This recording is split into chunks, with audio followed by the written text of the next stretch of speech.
Now I'd like to jump ahead to Revelation chapter 5, where it once again mentions these kings and shows that these are to be kings who reign over the earth. And so I'll read another scripture, Revelation chapter 5 and verse 9 and 10. Here it says, "And they sing a new song, saying, 'You are worthy to take the scroll and open its seals, because you were slaughtered, and with your blood you bought persons for God out of every tribe and tongue and people and nation, and you made them to be a kingdom and priests to our God, and they are to rule as kings over the earth.'"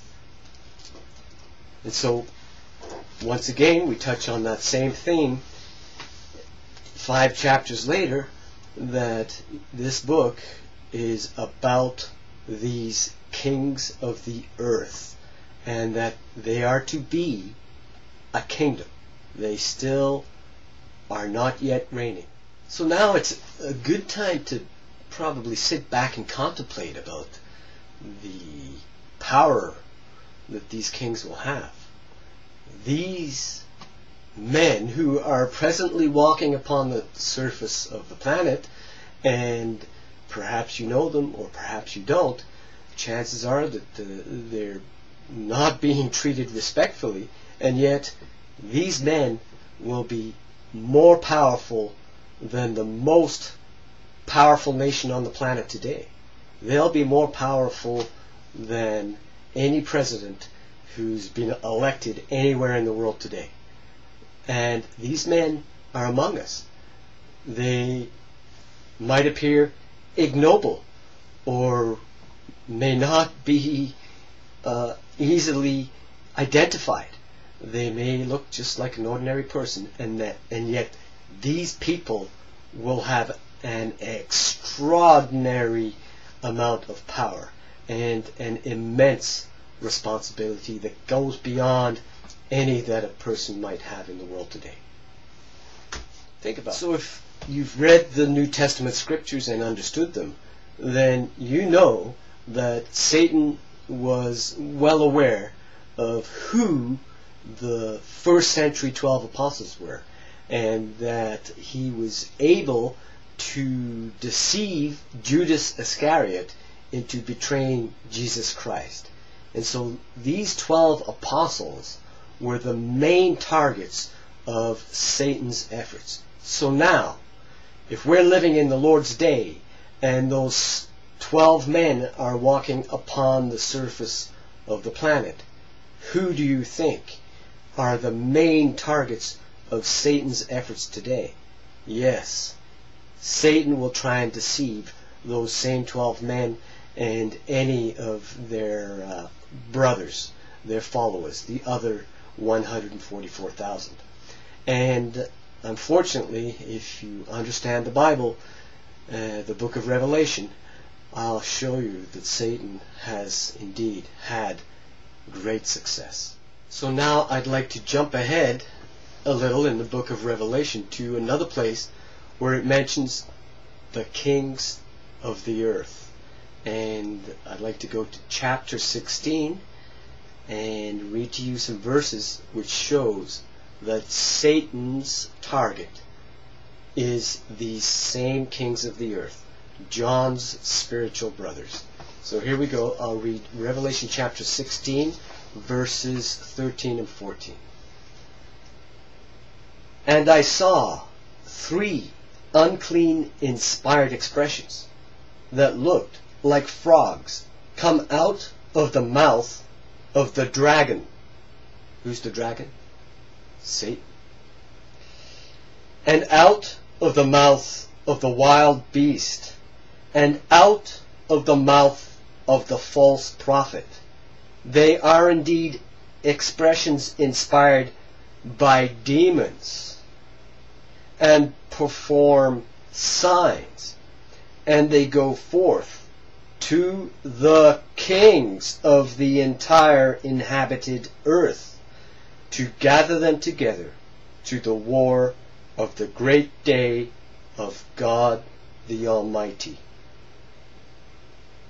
So now, this is very key to understanding the book of Revelation. On the screen, I put the King James version of the scripture, where it, instead of saying the kings of the entire inhabited earth, it actually says the kings of the earth. And so these are the very same kings that John spoke about in the very first chapter of the book of Revelation. The book of Revelation would reference kings of the earth, and then in the middle of the book of Revelation mention kings of the earth and intend them to be some kind of different, perhaps pagan kings. That's not the case. These are the very same kings of the earth, John's spiritual brothers. This is key to understanding the book of Revelation. However, notice in the scripture in Revelation 16 that the intent of the demons or the devil or the dragon, the false prophet and the wild beast, is to gather these kings of the earth together to the war of the great day of God the Almighty. And yet, whose side are they now on? If the demons have gathered them together to this war, then they will be warring against God the Almighty during this battle. Spend some time very carefully contemplating this. It is crucial to understanding the book of Revelation and the predicament that these kings are in. They have been deceived, just like Judas Iscariot was also deceived in the first century. Satan is using the same techniques and having great success. The popular alternative to believing this is to suddenly switch the theme in the book of Revelation so that the kings of the earth no longer means the same as the kings of the earth at the start of the book of Revelation, and now decide for yourself that the kings of the earth in the middle of the book of Revelation now means pagan kings or the presidents and prime ministers of pagan nations that exist in the world today. But decide for yourself.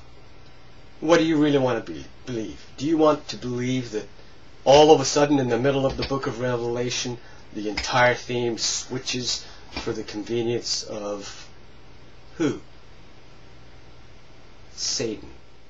And so those very same kings of the earth today who are walking on the surface of the planet, some of them will believe this. They will believe that this is talking about pagan kings and prime ministers and presidents, and convince themselves that no, it's no longer talking about them.